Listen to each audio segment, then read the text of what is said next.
रानू चिड़िया के 2 बच्चे थे, कूकू और गुड़िया, लेकिन वो दोनों बहन भाई हर समय लड़ते रहते थे। मम्मा चिड़िया अपने बच्चों को बहुत समझाती थी, लेकिन वो दोनों कोई बात ना सुनते और एक दूसरे से झगड़ा करते रहते थे।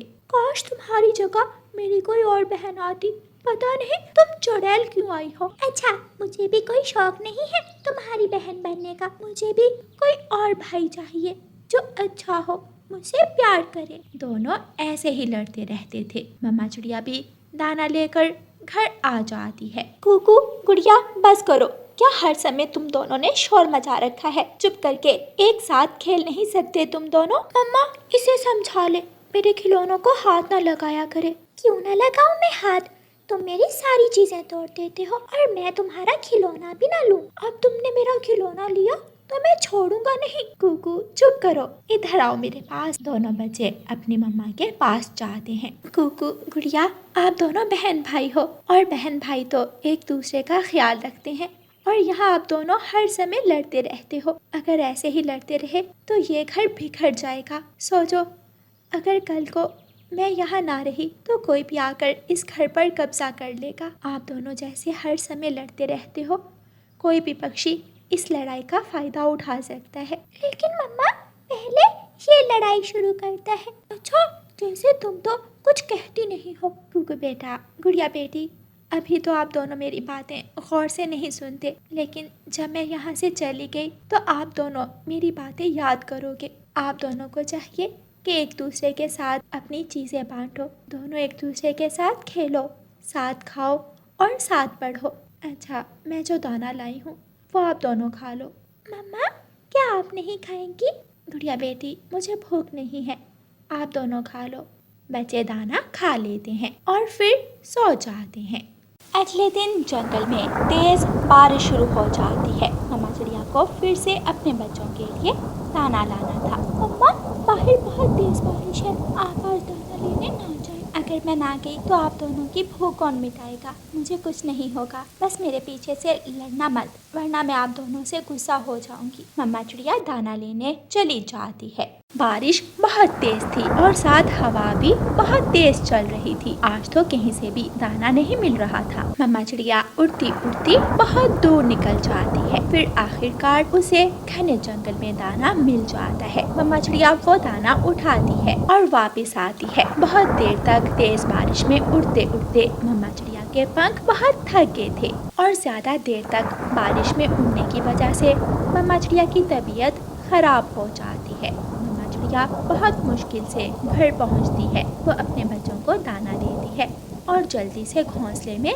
लेट जाती है। मम्मा, क्या हुआ है आपको? मैं ठीक हूँ बच्चों, आप दोनों दाना खा लो। मम्मा, आपको तो बुखार है, ये सब गुड़िया की वजह से हुआ है। मैंने क्या किया है? तुम भी तो बड़ी हो, तुम भी तो दाना लेने जा सकती हो। अच्छा, तुम तो लड़के हो और दाना ढूंढने तो तुम्हें जाना चाहिए। अब मैंने तुम्हें कहा तो कैसे जल गई? मैं तो नहीं जलती, जलते तो तुम हो मुझसे। कूकू गुड़िया चुप हो जाओ, मेरी तबीयत नहीं ठीक, मैंने कहा था कि लड़ना मत। सॉरी मम्मा। सॉरी मम्मा नहीं, अब सॉरी से काम नहीं चलना।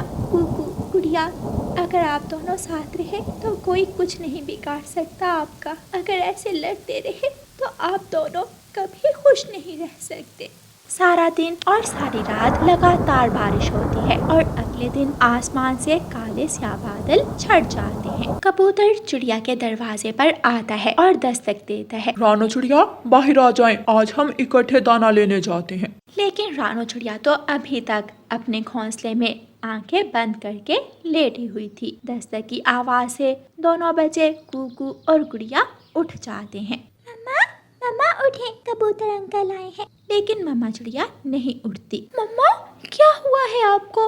आप आंखें क्यों नहीं खोल रही? गुड़िया जल्दी से बाहर जाती है और कबूतर अंकल को घर के अंदर ले आती है। कबूतर रानू चिड़िया को पंख लगाकर चेक करता है और रोने लग जाता है। कूकू गुड़िया, आपकी मम्मा अब इस दुनिया में नहीं रही, इनका देहांत हो गया है। ये सुनते ही कूकू और गुड़िया फूट फूट कर रोना शुरू कर देते हैं। बच्चों, मैं अपने घर से फूलों की टोकरी लेकर आता हूँ। दोनों बच्चे तो बस अपनी मम्मा के पास बैठे रोए जा रहे थे। उन्हें तो और कोई होश ही नहीं थी। कबूतर अपने घर जाता है, फूलों की टोकरी उठाता है और वापस आता है। वो रानो चिड़िया को उठाकर फूलों वाली टोकरी में रखता है। चलो बच्चों, मेरे साथ नदी पर चलो। दोनों बच्चे कबूतर अंकल के साथ नदी पर जाते हैं। कबूतर बीच नदी में एक पत्थर पर बैठता है और फूलों वाली टोकरी को नदी में बहा देता है। बच्चों, आप दोनों को ही सब कुछ संभालना है। अब आप दोनों को अपनी मम्मा की कही हुई हर बात माननी है,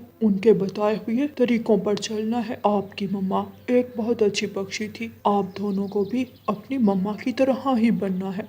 दोनों बहन भाई उदास मन के साथ अपने घर आ जाते हैं। गुड़िया बहन, हमारी मम्मा हमें छोड़कर क्यों चली गई? कुकू भाई, हमने अपनी मम्मा को बहुत तंग किया, हमेशा लड़ते थे। रात को उनको इतना तेज बुखार था, फिर भी हम आपस में लड़ रहे थे। ये सब हमारी ही वजह से हुआ है। गुड़िया बहन, मैं अब कभी भी आपसे नहीं लड़ूंगा। हाँ कुकू भाई, हमारी मम्मा ने हमें हमेशा साथ रहने का कहा है। हम अपनी मम्मा की बात जरूर मानेंगे, हम कभी लड़ाई नहीं करेंगे।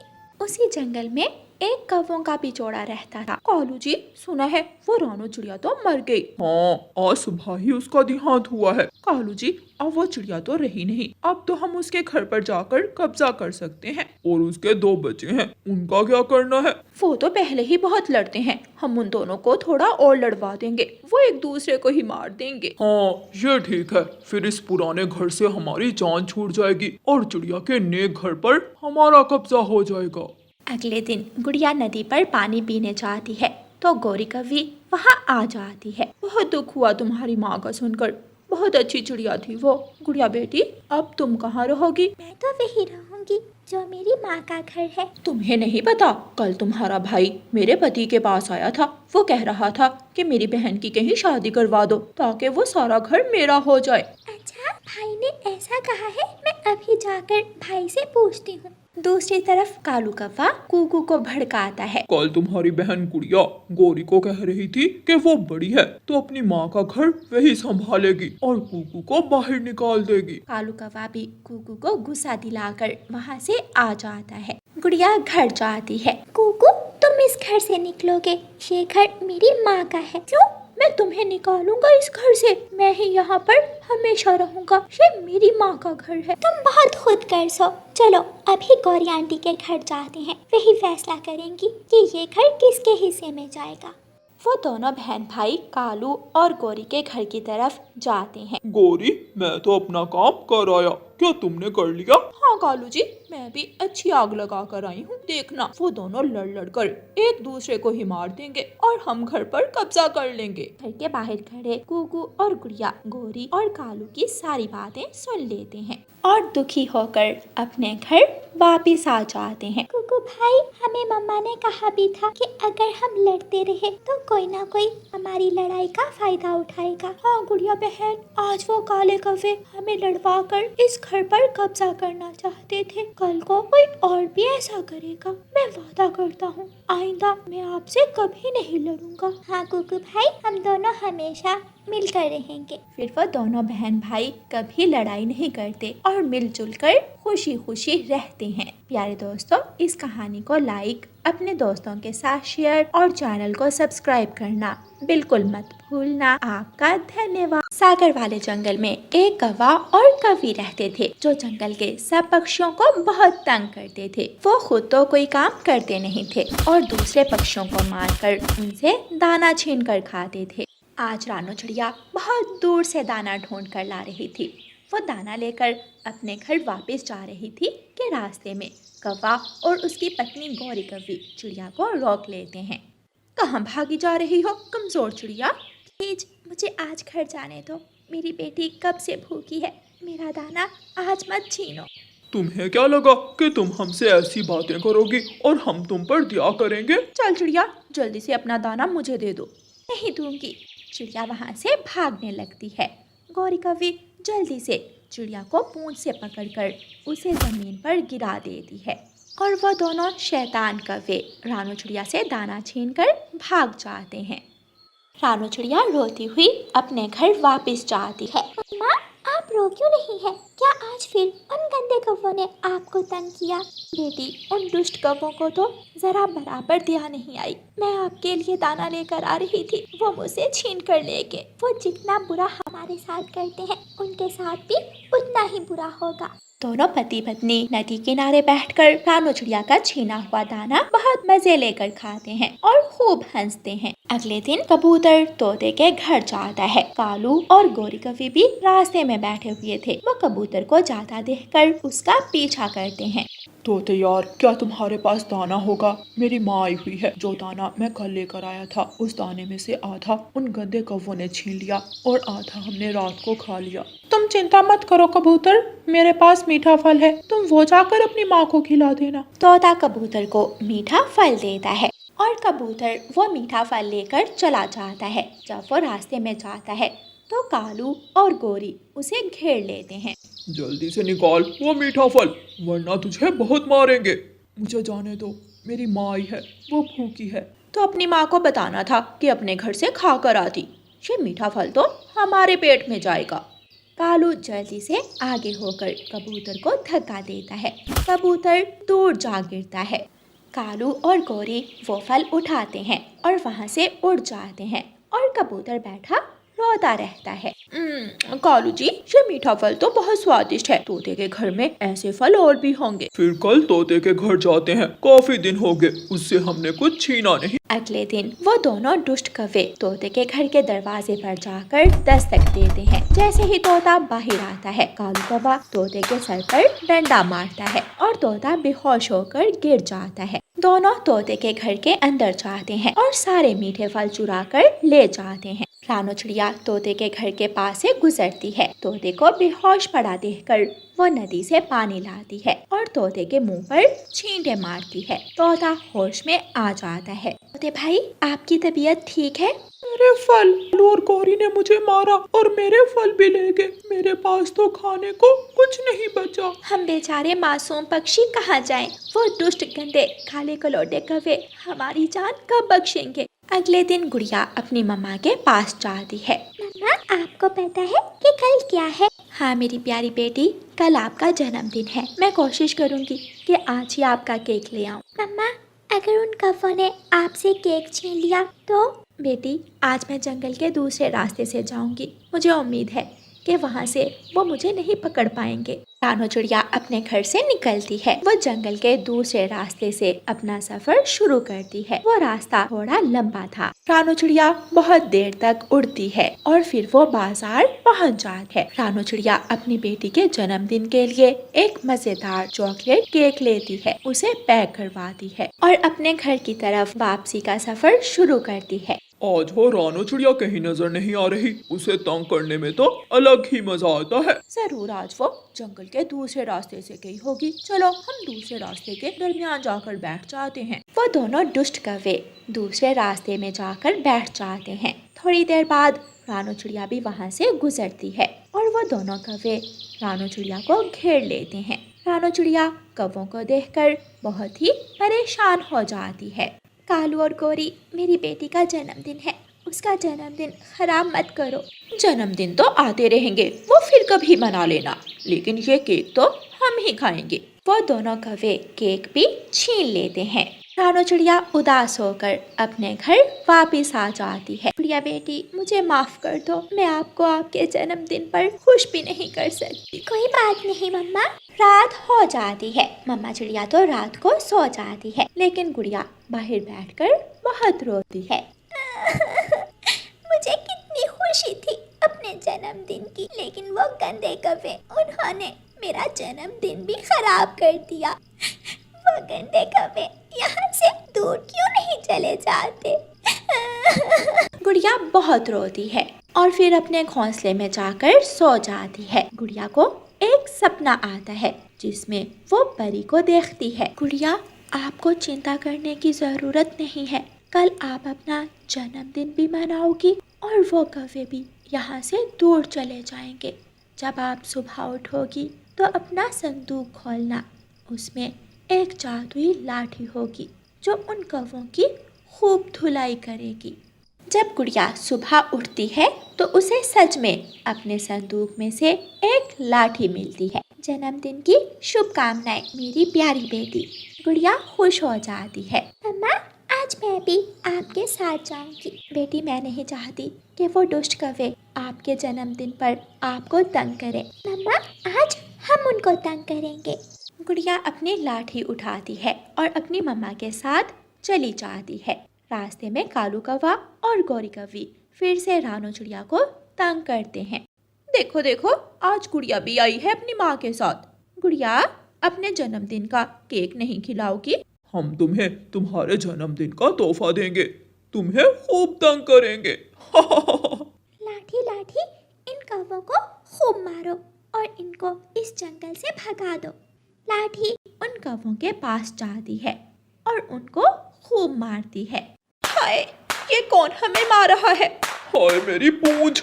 लाठी उन कौवों को मार मार कर उनके पंख लाल कर देती है।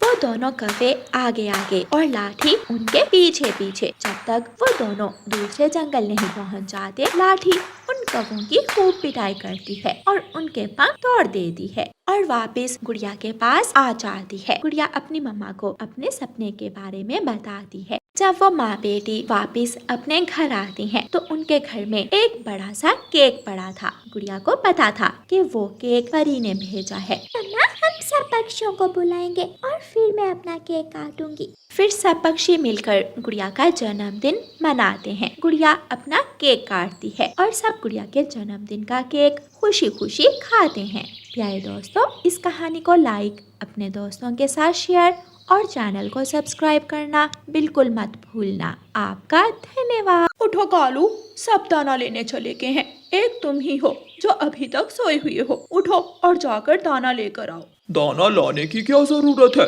जाकर किसी पक्षी से दाना मांग कर खा लेंगे। अब कोई पक्षी हमें दाना नहीं देता। कल मैं तोते से दाना लेने गई तो उसने मुझे आगे से इतनी बातें सुनाई। आज तो तुम ही दाना लाओगे। अच्छा अच्छा, जा रहा हूँ, चैन से सोने भी नहीं देती मुझे। कालू कौवा गुस्से में घर से निकलता है। वो इधर उधर उड़ता है, लेकिन उसे कहीं से भी दाना नहीं मिलता। पता नहीं बाकी पक्षी कहाँ से दाना ले आते हैं, मुझे तो कभी इस जंगल से दाना नहीं मिला। कालू कौवा उड़ते उड़ते घने जंगल में चला जाता है। घने जंगल में कालू कौवे को किसी के रोने की आवाज आती है। कालू कौवा आवाज का पीछा करता है। वो देखता है कि एक चुड़ैल एक पेड़ के नीचे फंसी हुई है। चुड़ैल कालू कौवे को देखकर कहती है, मेरी मदद करो कौवे, मुझे इस पेड़ से बाहर निकालो। तुम तो चुड़ैल हो, तुम तो खुद ही इस पेड़ से बाहर निकल सकती हो। मैं अपनी जादुई छड़ी के बिना कुछ नहीं कर सकती। इधर कहीं देखो, मेरी जादुई छड़ी तुम्हें नजर आ जाएगी। मैं तुम्हारी मदद क्यों करूं? मेरा तो ऐसे समय ज़ाया हो रहा है, मुझे अभी दाना भी ढूंढना है। तुम मेरी मदद करो, बदले में मैं तुम्हें एक ऐसी चीज दूंगी कि तुम्हें कभी भी दाना ढूंढने की जरूरत नहीं पड़ेगी। दाना खुद चलकर तुम्हारे पास आएगा। अच्छा, अगर ऐसी बात है, मैं अभी तुम्हें तुम्हारी छड़ी ढूंढ कर देता हूँ। कालू कौवा इधर उधर देखता है, फिर उसे नदी के किनारे चुड़ैल की छड़ी नजर आती है। कालू कौवा वो छड़ी उठाकर चुड़ैल को देता है। चुड़ैल जादू के जरिए पेड़ से बाहर निकल आती है। अपना वादा याद है ना? हाँ हाँ, याद है। चुड़ैल जादू करती है और एक तेज रोशनी से एक चैन से बंधी हुई घड़ी बाहर निकल आती है। ये लो, ये जादुई घड़ी है। इस चेन को पकड़कर तुम जिसके सामने ये घड़ी हिलाओगे वो तुम्हारे वश में आ जाएगा। फिर तुम जो काम करवाना चाहो उस पक्षी से करवा सकते हो। चुड़ैल वो घड़ी कालू कौवे को देकर वहाँ से गायब हो जाती है। कालू कौवा खुशी खुशी वो घड़ी लेकर जा रहा था। रास्ते में उसे कबूतर घोंसले में बैठा हुआ मिल जाता है। तुम्हें दाना मिल गया? नहीं, अभी तक नहीं। मैं थक कर वापस आकर बैठ गया हूँ, लेकिन तोते को दाना मिल गया है। अच्छा, तो फिर जाओ और उससे मेरे लिए दाना लेकर आओ। मैं क्यों ऐसा करूँ? कालू घड़ी की चेन पकड़ता है और घड़ी को कबूतर के सामने हिलाता है। सुनो, मैं तुम्हारा आका हूँ और तुम मेरे गुलाम। मैं जो भी कहूँगा तुम वही करोगे। कबूतर उस घड़ी के जादू से कालू के वश में आ जाता है। क्या आदेश है मेरे आका? जाओ जाकर तोते का सारा दाना उठा लाओ और अगर वो दाना ना दे तो उसकी अच्छी तरह पिटाई करना। जो आदेश मेरे आका। कबूतर उड़ता है और तोते के घोंसले में जाता है। मुझे अपना दाना दो। कबूतर यार, अगर आपको अभी दाना नहीं मिला तो मैं थोड़ा सा दाना आपको दे देता हूँ। मुझे अपना सारा दाना और फल दो। लेकिन क्यों? जल्दी दो, कालू आका को भूख लगी है। कबूतर यार, वो कालू एक नंबर का आलसी पक्षी है, वो जरूर आपके पास दाना मांगने आया होगा। हम दोनों कालू के पास जाते हैं और उसे अच्छा सबक सिखाते हैं। तुम मेरे आका को मारोगे, मैं तुम्हें छोड़ूंगा नहीं। कबूतर तोते की खूब पिटाई करता है और तोते का सारा दाना और फल उठाकर ले जाता है। तोता बहुत रोता है। ये कबूतर को क्या हो गया है? ये कालू को आका आका क्यों कह रहा है? कबूतर सारा दाना और फल लेकर कालू कौवे के पास जाता है। चले मेरे आका, वाह वाह, तुमने बहुत अच्छा काम किया। तुम एक अच्छे गुलाम हो। अब ये सारा दाना उठाकर मेरे घर लेकर आओ। जो आदेश मेरे आका। कबूतर सारा दाना और फल उठाकर कालू कौवे के साथ उसके घर जाता है। कौवे के घर दाना रखकर कबूतर वापस चला जाता है। गोरी तो इतना सारा दाना देखकर खुश हो जाती है। अरे वाह, ये इतना दाना, इतने फल, ये सब कहाँ से ले आए हो कालू? कालू गोरी को चुड़ैल की सारी बात बताता है। मुझे पता था मेरा कालू हीरा है, हीरा। अब तो दाने की कोई चिंता नहीं, अब तो रोज ही दाना खाएंगे। रोज एक पक्षी को अपना गुलाम बनाएंगे और हम दोनों उससे अपने सारे काम करवाएंगे। फिर वो दोनों मिलकर तोते का दाना और फल मजे ले लेकर खाते हैं और खूब हंसते हैं। तोता रोता हुआ रानो चिड़िया के पास जाता है। चिड़िया चिड़िया, मुझे आज कबूतर ने बहुत मारा, बहुत ज्यादा मारा है कबूतर ने मुझे। लेकिन तोते भैया, कबूतर ने ऐसा क्यों किया है? वो कह रहा था कि जल्दी दाना दो, कालू आका को देना है। मैंने उसे कहा कि हम कालू की जाकर पिटाई करते हैं। पता नहीं उसे किस बात का गुस्सा आ गया और उसने मेरी ही पिटाई शुरू कर दी। कालू कौवे ने जरूर कबूतर को डराया होगा, वरना कबूतर कालू को आका क्यों कहेगा? आप चुप कर जाएं, हम दोनों कबूतर को जाकर समझाएंगे। मेरे पास तो अब दाना भी नहीं है, मैं क्या खाऊंगा? आप चिंता ना करें, मैं आज दाना थोड़ा ज़्यादा ले आई थी, आप मुझसे दाना ले जाएं। फिर रानो चिड़िया अपना लाया हुआ दाना निकालती है और उसमें से थोड़ा सा दाना तोते को देती है। ये लें, ये आप रख लें। धन्यवाद रानो चिड़िया, अगर आज आप मुझे दाना ना देती तो मैं तो भूख से ही मर जाता। तोता दाना लेकर वहाँ से उड़ता है और अपने घोंसले में वापस जाता है। वो दाना खाता है और सो जाता है। कालू जी, उस रानो चिड़िया के घोंसले में मीठे मीठे आम हैं। कल जब मैं उसे एक आम लेने गई तो आगे से मुझे कहती है कि खुद जाकर तोड़ लाओ। कल फिर से किसी पक्षी को कहकर रानो चिड़िया से वो आमों की बोरी छीनिएगा। तुम चिंता ही ना करो, कल मैं तोते के पास जाऊंगा और उसे अपने वश में करूंगा। वो तोता तो रानो चिड़िया का पक्का दोस्त है, कहीं ऐसा ना हो कि वो आपके वश में आए ही ना। इस घड़ी का जादू बहुत पक्का है, तुम देखना, जैसे ही मैं जादू तोते पर करूंगा वो मेरी सारी बातें मानेगा। जैसे आज कबूतर ने मेरी बात मानी है और तोते की पिटाई करके सारे फल उठा कर ले आया, वैसे ही हम दोनों कल रसीले रसीले आम खाएंगे। दोनों कौवे खूब हंसते हैं। प्यारे दोस्तों, इस कहानी का अगला भाग देखने के लिए कल तक इंतजार करें और आपको ये वाला भाग कैसा लगा है हमें कमेंट करके ज़रूर बताएं। और प्यारे दोस्तों, इस कहानी को लाइक, अपने दोस्तों के साथ शेयर और चैनल को सब्सक्राइब करना बिल्कुल मत भूलना। आपका धन्यवाद।